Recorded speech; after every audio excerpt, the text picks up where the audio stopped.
খোলা আকাশের নিচে অনিশ্চয়তার জীবনে ছিল মানসিক প্রতিবন্ধী ইদ্রিস মিয়ার নিত্যসঙ্গী। অবশেষে তার সেই দীর্ঘ প্রতীক্ষার অবসান ঘটেছে। মানবিকতার হাত বাড়িয়ে দিয়ে ময়মনসিংহের ত্রিশাল উপজেলার রামপুর ইউনিয়নের দরিল্লা গলের চর গ্রামের বাসিন্দা ইদ্রিস মিয়ার জন্য একটি নতুন বসতঘর নির্মাণ করে দিয়েছে ত্রিশাল মানব কল্যাণ ফাউন্ডেশন। ঘর হস্তান্তরের দিন ছিল আবেগঘন। নতুন ঘরের চাবি হাতে পেয়ে কান্নায় ভেঙে পড়েন ইদ্রিস মিয়া। আনন্দ আর আবেগ আপ্লুত হয়ে তিনি ফাউন্ডেশনের সদস্যদের প্রতি আন্তরিক কৃতজ্ঞতা জানান। উপস্থিত অনেকেই সেই দৃশ্য দেখে আবেগ আপ্লুত হয়ে পড়েন।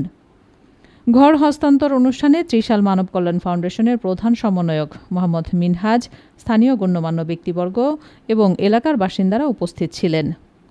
ফাউন্ডেশনের প্রধান সমন্বয়ক মোহাম্মদ মিনহাজ বলেন, অসহায় মানুষের মুখে হাসি ফোটানোই আমাদের সবচেয়ে বড় প্রাপ্তি। সমাজের প্রান্তিক ও সুবিধাবঞ্চিত মানুষের পাশে দাঁড়ানোকে আমরা দায়িত্ব মনে করি। এ পর্যন্ত 9টি অসহায় পরিবারের জন্য নতুন ঘর নির্মাণ করে দেয়া হয়েছে।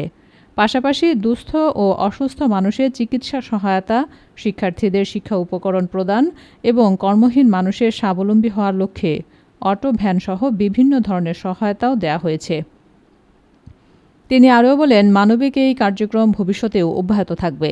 সমাজের সামর্থ্যবান মানুষ এগিয়ে এলে আরও অনেক অসহায় পরিবারের মুখে হাসি ফোটানো সম্ভব হবে।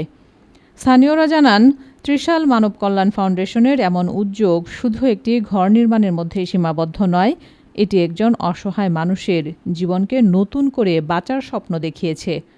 তারা সমাজের বিত্তবান ব্যক্তি ও বিভিন্ন সংগঠনকে মানবিক কাজে আরও সক্রিয় হওয়ার আহ্বান জানান।